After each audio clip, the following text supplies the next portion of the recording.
그런데 그 자리를 한국의 자동차가 차지해가는 놀라운 모습을 보여주고 있습니다. 일본의 대기업 미쓰비시는 28일 앞으로 유럽 시장에 새 모델을 출시하거나 유럽 시장을 위한 새로운 자동차를 개발하지 않을 것이라고 말했습니다. 가까운 시일 내에 영국을 비롯한 유럽 시장에서 철수하겠다는 것이었습니다. 미쓰비시는 지난 2020년 1분기 동안 약 2조 원의 손실을 입었습니다. 동남아시아에서 매출을 5% 올리겠다는 야심찬 계획을 세웠으나 1분기 동남아시아 시장에서 매출이 68%나 감소하며 큰 타격을 입었습니다. 미쓰비시 자동차는 전년 동기엔 93억엔, 한화로 1,053억 원이 흑자였는데 2, 4분기에 적자를 낸 건 4년 만의 일이었습니다. 또한 미쓰비시 자동차는 2020 회계연도에 3,600억엔 달하는 적자를 볼 것이란 전망도 나왔습니다.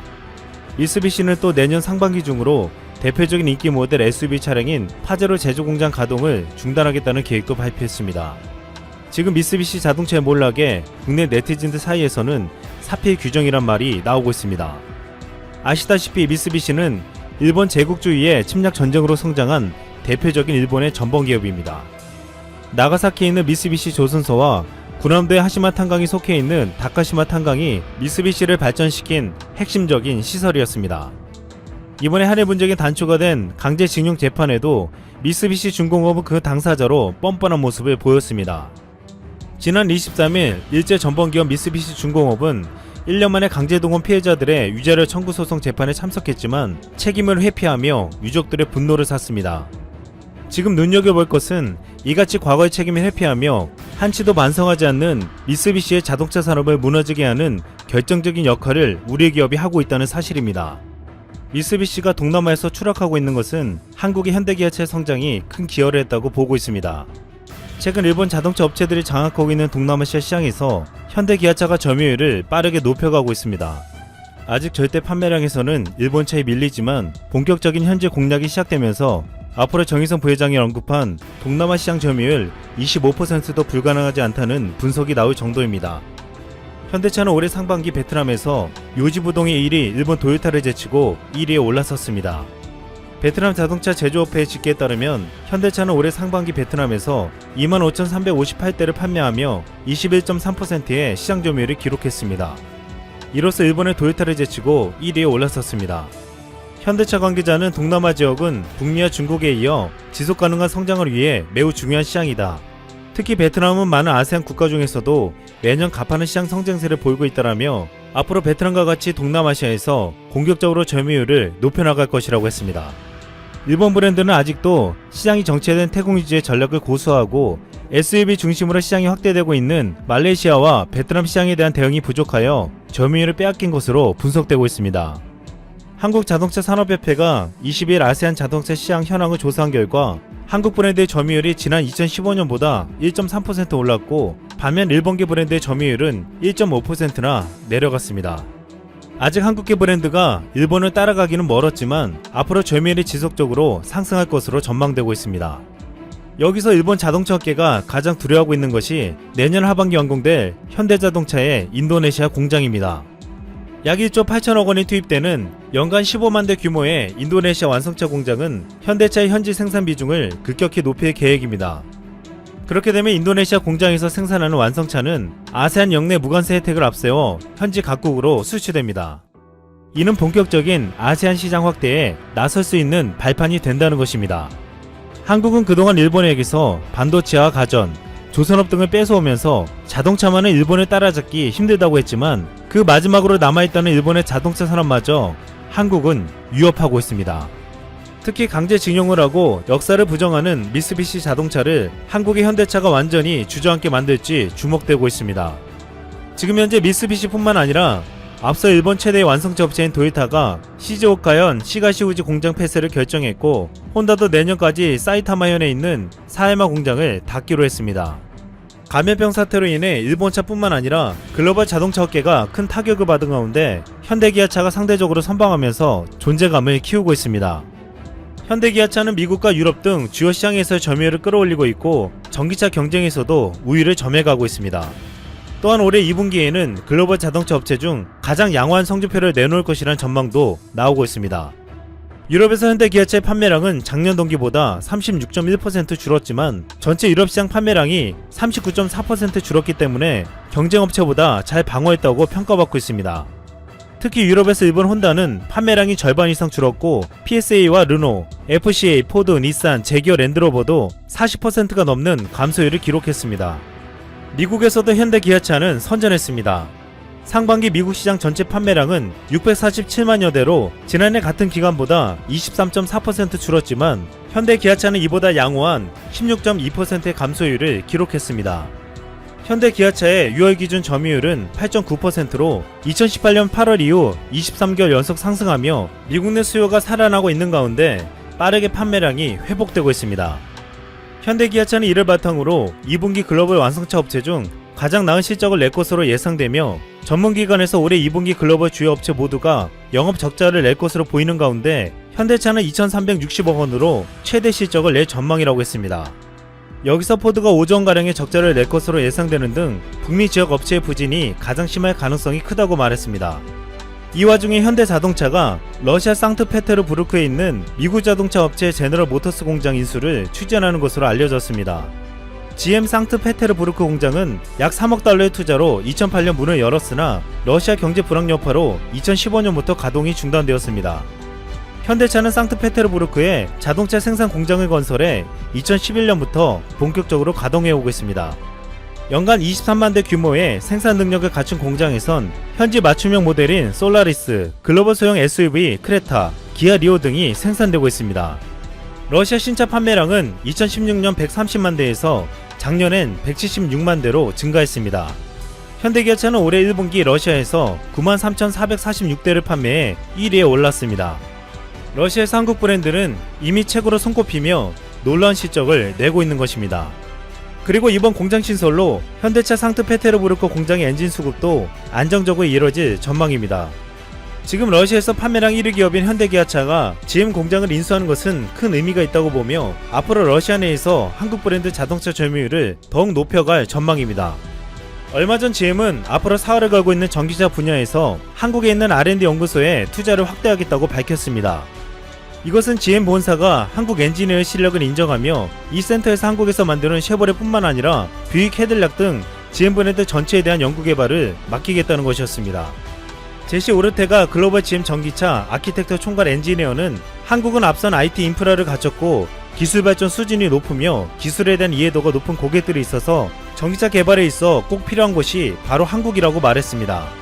게다가 미국 보잉도 지난해 11월 서울 코엑스 인근에 보잉 한국기술연구소를 열고 미래항공 시장을 선도할 자유비행과 인공지능 연구를 하고 있습니다. 보잉 코리아는 한국이 가진 인력풀에 끌렸다며 한국의 연구소를 설립한 이유를 밝히기도 했습니다. 이렇게 한국에 대한 글로벌 기업의 관심이 늘고 있는 것은 반도체와 배터리 등 4차 산업 분야에서 앞선 하드웨어 기술력 때문이었습니다. 또한 세계 최고 IT 인프라를 바탕으로 인공지능 등 연구 역량이 큰 것도 그 이유였습니다. 4차 산업혁명을 이끄는 두 축인 하드웨어와 소프트웨어에서 한국은 중국이나 일본과 비교해도 4차 산업 기술 측면에서 비교 우위에 있다는 것입니다. 무엇보다 최고의 전기차 배터리와 최고의 디스플레이를 만드는 기업이 한국에 있습니다. 이 같은 세계 최강의 인프라를 현대차는 최대 활용하려 하며 전 세계에서 우뚝 서겠다는 계획을 세우고 있습니다. 정의선 부회장은 5월부터 시작해 이정 삼성전자 부회장, 구강모 LG그룹 회장, 최태원 SK그룹 회장과 연달아 만나며 큰 그림을 그리고 있습니다. 현대차는 지난 14일 내연 기관이 아닌 전기차 시장에 도전하여 브랜드 리더가 될 것임을 선언했습니다. 현대차는 2025년까지 총 25대 전기차를 출시할 것이며 당장 내년엔 현대차 세대 제네시스 2대를 출시할 예정이라고 밝혔습니다. 현대차는 지금 테슬라의 독주가 이어지는 전기차 시장에서 반전을 꾀하고 있습니다. 내년 전기차 전용 플랫폼을 기반으로 한 차세대 전기차를 필두로 다양한 신모델을 출시하여 소비자들의 입맛을 충족시킨다는 전략을 세우고 있습니다.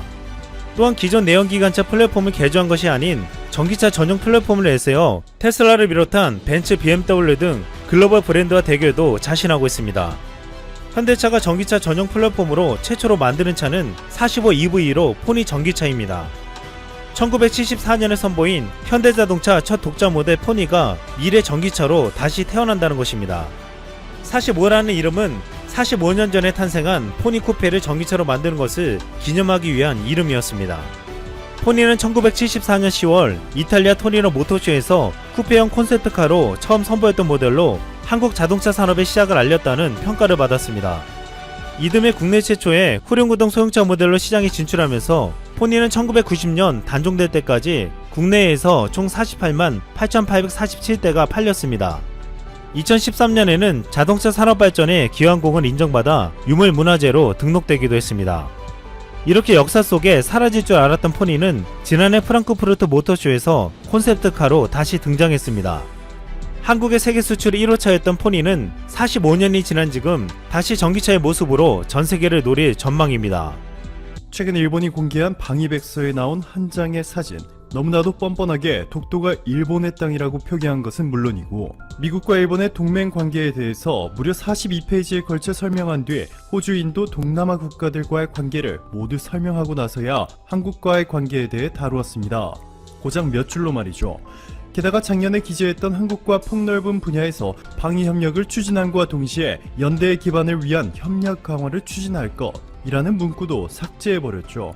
이뿐만이 아닙니다. 최근 한국이 세계에서 두 번째로 코로나 바이러스 유전자 표준 물질을 개발하는 데 성공해 진단키트의 정확도를 획기적으로 높일 수 있게 된 데다가 세계적인 2차 팬데믹이 닥쳤음에도 해외 유입을 포함해 일일 신규 확진자 수를 수십 명 수준에서 선방하고 있는 한국과는 달리 일본의 상황을 보시면 1차 팬데믹과 비슷한 수준으로 확진자 수가 무섭게 늘어나고 있습니다.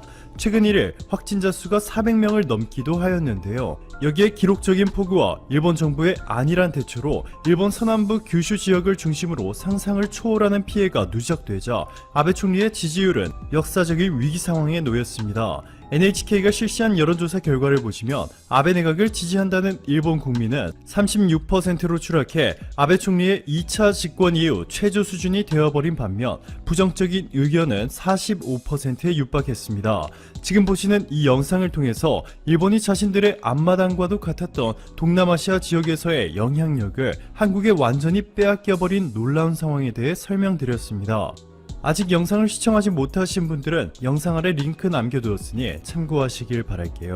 이렇게 동남아까지 이른 일본의 마지막 희망은 바로 인도죠. 현재 황금의 땅이라고까지 불리는 인도는 더 이상 제2의 중국이 아니라 중국을 뛰어넘을 수도 있다는 분석이 나오기 시작했습니다. 독일의 대표 가전제품 회사 보쉬앤지멘스는 인도의 공장 설립과 신규 매장 오픈을 위해 65억 5천만 루피를 투자했고 미국의 제너럴 일렉트릭은 공장 건설을 위해 300억 루피, 독일의 BMW와 벤츠도 인도 내 생산을 대폭 늘리기 위해서 수백억 루피 규모의 투자 계획을 발표한 바 있습니다. 그리고 최근에는 구글이 인도에 100억 달러, 우리 돈으로 12조 원의 야심찬 투자 계획을 발표했습니다. 5억 명에 달하는 인도의 인터넷 이용자들을 대상으로 인도 맞춤형 IT 제품과 서비스 개발, 이커머스, 인공지능 사업 등을 계획하고 있습니다. 규모가 엄청난 시장이죠. 이 때문에 일본은 수십 년 전부터 인도에 잘 보이기 위해서 엄청난 공을 들여왔습니다. 200여 명의 일본 경제사설단을 대동해 인도를 공식 방문한 아베 총리가 인도의 선물 보따리를 잔뜩 투척한 것은 기본이고 일본 국민들이 낸 세금으로 만들어진 공적 자금을 동원해 인도의 무상 지원까지 해주었습니다. 자, 그런데 놀랍게도 인도가 최근 일본이 아닌 한국과 손을 잡기 시작했죠. 스리프리아 랑가나탄 주한 인도 대사는 2025년이 되면 13억 명의 인도 인구 중에서 5억 명이 도시에 살게 될 것이다. 이를 대비해 인도 정부는 도시 시설을 확충하고 스마트 시티를 건설하기 위해 항만, 교통, 전력 등 인프라 분야에 1690조 원을 투자할 것이다. 세계적인 인프라 건설 기술과 풍부한 경험을 가지고 있는 한국에 참여해 주기를 요청한다. 라며 대대적 인프라 확충을 필요로 하고 있는 인도의 수요를 유망한 투자처를 찾고 있는 한국 기업의 공급 간에 훌륭한 결합이 될 수 있다 라고 전했습니다. 또한 모디 인도 총리는 기회가 될 때마다 한국과 인도의 관계가 얼마나 중요한지를 강조했고 한국 투자자와 기업인을 두 팔 벌려 환영할 준비가 돼 있다는 것을 강조해왔다 고까지 밝혔습니다. 실제로 인도는 한국 기업들이 인도 내 사업을 쉽고 빠르게 확장할 수 있도록 인도 국립투자촉진청에 직접 한국 전담 조직인 코리아 플러스까지 설치했습니다. 이렇게 인도가 특혜를 주는 국가는 한국이 세계에서 두 번째죠. 게다가 최근 국경 분쟁으로 인도에서는 대대적인 중국산 퇴출 운동이 확산되고 있습니다. 얼마 전 카슈미르 내 라다크 지역, 중국과 인도가 오랜 기간 영유권을 다투어온 곳에서 인도군과 중국군의 격렬한 충돌이 있었고 이 때문에 최소 20명의 인도군이 사망한 끔찍한 사건이 벌어졌습니다. 이후 인도 내 반중 감정이 극대화되고 있는데요. 코트라 서남아 본부가 최근 인도 바이어와 한국 수출업체 200여 곳을 대상으로 조사한 결과 상당수의 인도 회사들이 중국과 거래를 끊고 한국으로 옮기겠다고 밝혔습니다. 뭄바이의 태양광 발전 기업 벨렉트릭의 마유르칸차는 현재 인도와 중국 간 국경 분쟁 때문에 중국산 대신 한국 등 다른 나라 제품으로 대체하는 속도가 빨라지고 있다 전했고, 김문영 코트라 서남아 본부장은 인도에서 확산 중인 반중 정서는 국제적 탈중국 움직임에 맞물려 한국에 상당한 기회가 될 것이라 전했습니다. 반면 일본 기업들은 인도에서 고전을 면치 못하고 있는데요. 코트라에 따르면 인도에 진출한 일본 기업 수는 계속해서 증가하고 있지만 일본 기업들이 인도에서 유통 채널을 확보하는 데 실패했고 사업 전략도 인도 국민들과 전혀 맞지 않는 데다가 무엇보다도 인도 정부가 일본 기업들의 호의적인 정책들을 전혀 내놓지 않고 있기 때문에 고전을 면치 못하고 있습니다. 일본은 인도를 짝사랑하고 있지만 인도는 한국만을 바라보는 한편의 주말 드라마가 만들어지고 있는 것이죠.